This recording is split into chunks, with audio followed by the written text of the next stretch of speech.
मोहिनी मूरत श्याम की वो मन रही समाए, जो मेहंदी के पात में लाली रही समाए। धन यौवन सब एक दिन उड़ जाएंगे, जैसे उड़े कपूर।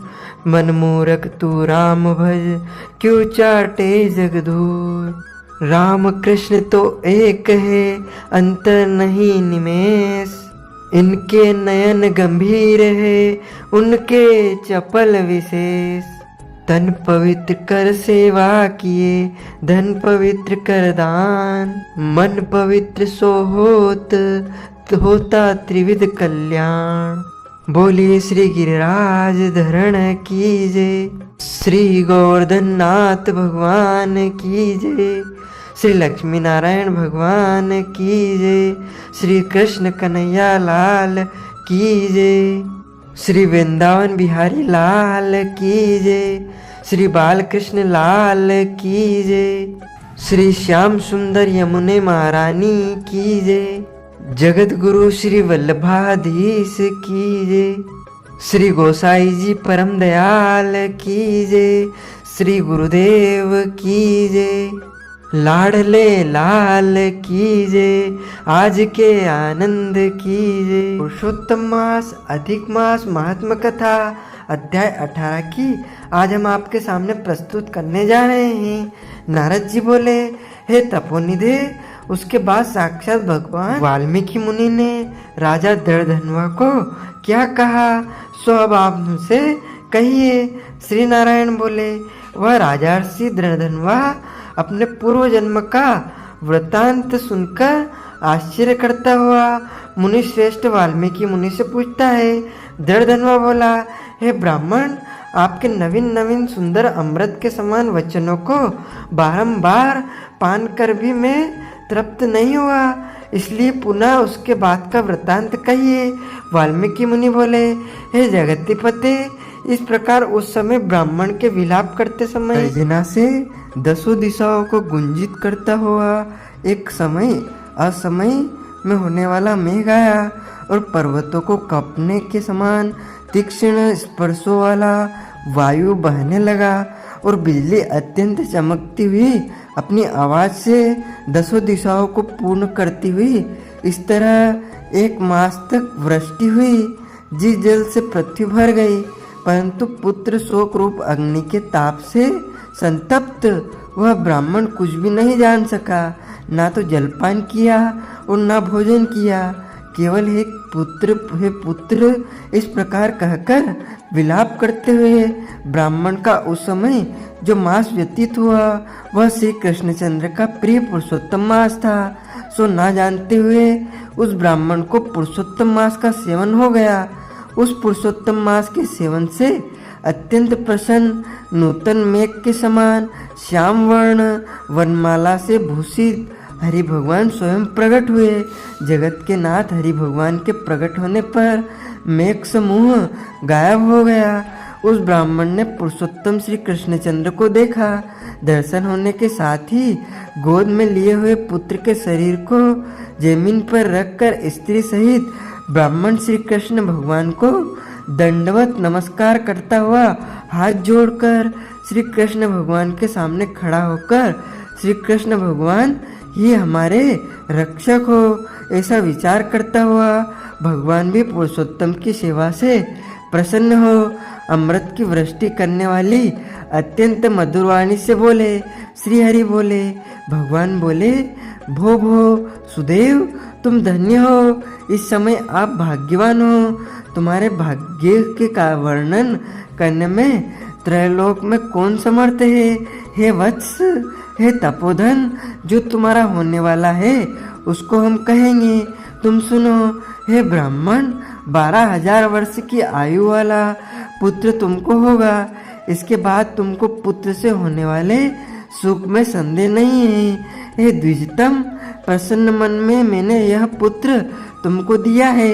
हमारे प्रसाद से होने वाले तुम्हारे पुत्र सुख को देखकर हे द्विजतम, देवता, गंधर्व और मनुष्य लोग पुत्र सुख की इच्छा करने वाले होंगे।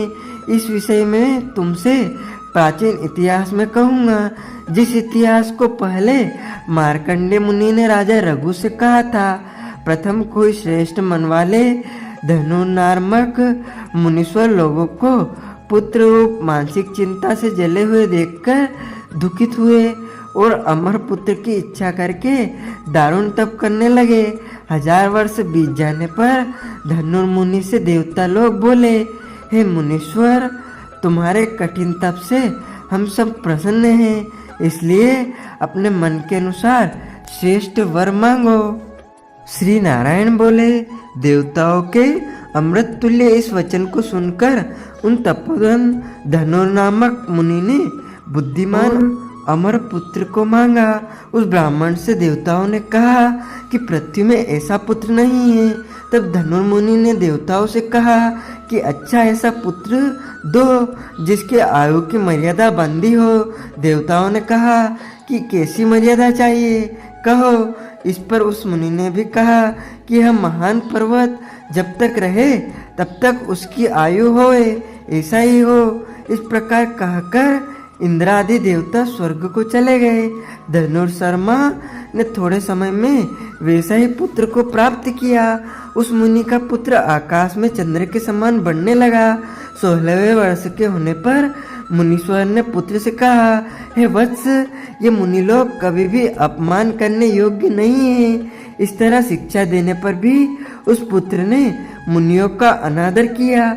आयु की मर्यादा के बल से उन्मत्त उसने ब्राह्मणों का अपमान किया। किसी समय पर क्रोधी महिष नामक मुनि ने विधि से शुभ फल देने वाले सालग्राम शिला का पूजन किया। उसी समय उस बालक ने वहां आकर सालग्राम की शिला को जल्दी से लेकर अपने चंचलता के कारण हंसता हुआ पूर्ण जल वाले कूप में छोड़ दिया। क्रोध से युक्त दूसरे कालरुद्र के समान महिष मुनि ने उस धनुर्मुनि के पुत्र को शाप दिया कि यह अभी मर जाए, परंतु उसे मृत हुए ना देखकर मन में मृत्यु के कारण का ध्यान किया। देवताओं ने इस धनुर्मुनि के पुत्र को नियमित आयु वाला बनाया। इस तरह चिंता करते हुए महिष मुनि ने लंबी सांस ली, जिससे कई कोटि महिष पैदा हो गए और उन मुनीश्वरों को पर्वतों को टुकड़ा टुकड़ा कर दिया। उसी समय मुनि का अत्यंत दुर्मत लड़का मर गया। धनुर्मुनि ने अत्यंत दुख से बार बार विलाप किया। बाद में अनेक प्रकार विलाप कर पुत्र के शरीर को लेकर पुत्र के दुख से अत्यंत पीड़ित को चिता की अग्नि में प्रवेश किया।